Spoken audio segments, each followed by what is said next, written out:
இத்தனை நாள் டெமி கொடுத்துருந்த சுதாகர் பார்த்துட்டிங்கன்னா இன்றைக்கி பாக்கிய கிட்ட நல்லா வசமாக மாட்டிக்கிட்டாங்க. ஏன்னா எல்லாருக்கிட்டுமே வந்துட்டு டபுள் கேம் ஆடிட்டு இருந்த சுதாகர் பார்த்திங்கன்னா அதே மாதிரி பார்த்திங்கன்னா கோபிக்கிட்டையும் பார்த்திங்கன்னா நான் அப்போவே ரெஸ்டாரண்ட்டுக்கு வந்து காசு கொடுக்குறேன்னு சொன்னேன்.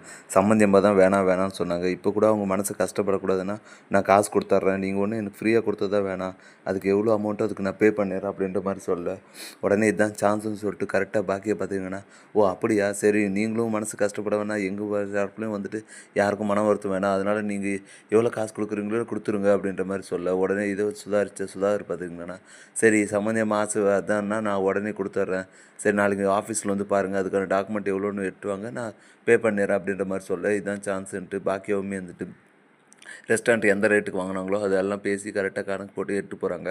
அங்கே போயிட்டு பார்க்கிங்களாண்ணா சுதாகர்கிட்ட நான் இவ்வளோ 6 லட்ச ரூபாய்க்கு வாங்கியிருக்கேன், நீங்கள் அவ்வளோ கொடுத்தா போதும் அப்படின்ற மாதிரி சொல்ல அந்த ஒரு நிலத்தோட ரேட் பார்த்திங்கன்னா கவர்மெண்ட் ரூல்ஸ் பிரகாரம் 4 லட்சம் தான் வருது, நீங்கள் என்னடான்னா 6 லட்சம் போட்டிருக்கீங்களே அப்படின்னு சொல்ல நான் வாங்கின போது அவ்வளோதான் சார் வந்திருக்கு, நீங்கள் இவ்வளோ கம்மியாக கொடுத்தீங்கன்னா அப்புறம் நாளைக்கு உள்ள 4 பேர் உங்களை தப்பாக சொல்ல மாட்டாங்களே, என்னடா இது உங்ககிட்ட வந்து ஏமாற்றி பிடுங்கிட்டாங்களே அப்படின்ற மாதிரி சொல்ல மாட்டாங்களா, அப்புறம் உங்களுக்கு தான் சார் மன வருத்தம், அதுவும் இல்லாத ஊரில் வேறு உங்களுக்கு ரொம்ப நல்லவங்கன்னு சொல்ல நீங்கள் இப்படியெல்லாம் பண்ணிக்கலன்னா அப்புறம் உங்கள் பேர் கெட்டு போகாதா அப்படின்னு சொல்லிட்டு பாக்கியை பார்த்திங்கன்னா சுதாகரை பூட்டுவாங்க.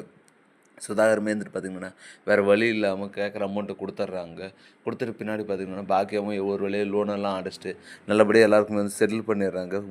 கோபி பார்த்திங்கன்னா பிடிக்கலனாலும் பாக்கியா பண்ணது ஓரளவுக்கு சரி தான், ஏன்னா அவளுக்கும் வந்து ஏகப்பட்ட கடன் இருக்குது. அப்படி இருக்கும்போது அவள் மட்டும் என்ன பண்ணுவாள் பாவம், தனியாக ஒன்ட்டியாக கஷ்டப்படுறாள் அப்படின்ற மாதிரி சொல்லி பார்த்திங்கன்னா கோபியுமே வந்து பாக்கியா மேலே ஓரளவுக்கு சமாதானம் ஆயிடுறாங்க.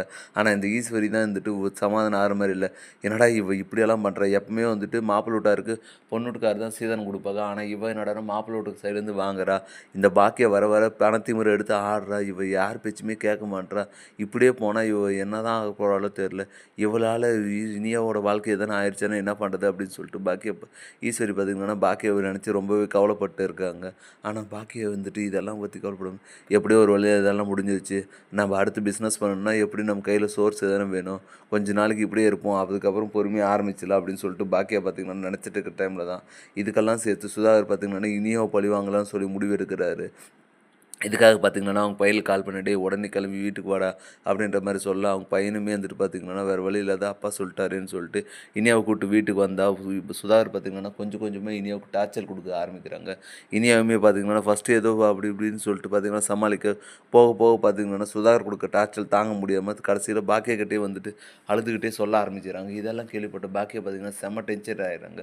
உனக்கோசம் தான் உன் வாழ்க்கைக்காக தான் நான் இத்தனை நாள் பொறுமையாக இருந்தேன், ஆனால் உன்னையவே இப்போ கஷ்டப்படுத்த ஆரம்பிக்கிறாங்கன்னா இதுக்கு மேலே நான் சும்மா விட மாட்டேன் அப்படின்னு சொல்லிட்டு பாக்கியா கோபத்தில் கொந்தளிக்க அந்த டைமில் தான் கோபி இருந்துட்டு ஏன் பாக்கியா அப்படியெல்லாம் கோவப்படுறேன், நம்ம பொண்ணு கொடுத்துருக்கோம், நம்ம கொஞ்சம் அடங்கி தான் போயிருக்கணும், அவர் எதனா ஒர்க் ப்ரெஷரில் வந்துட்டு இனியாவை திட்டிருக்கலாம், நான் பேசுகிறேன் நான் பேசி சமாதானப்படுத்துகிறேன் அப்படின்னு சொல்லிட்டு கோபியை பார்த்துக்கணும் பாக்கியாவை சமாதானப்படுத்திட்டு சுதாகர்கிட்ட பேச போகிறாங்க. இதை பற்றி நீங்கள் என்ன நினைக்கிறீங்கன்றதை மறக்காமல் கமெண்ட் பண்ணுங்கள்.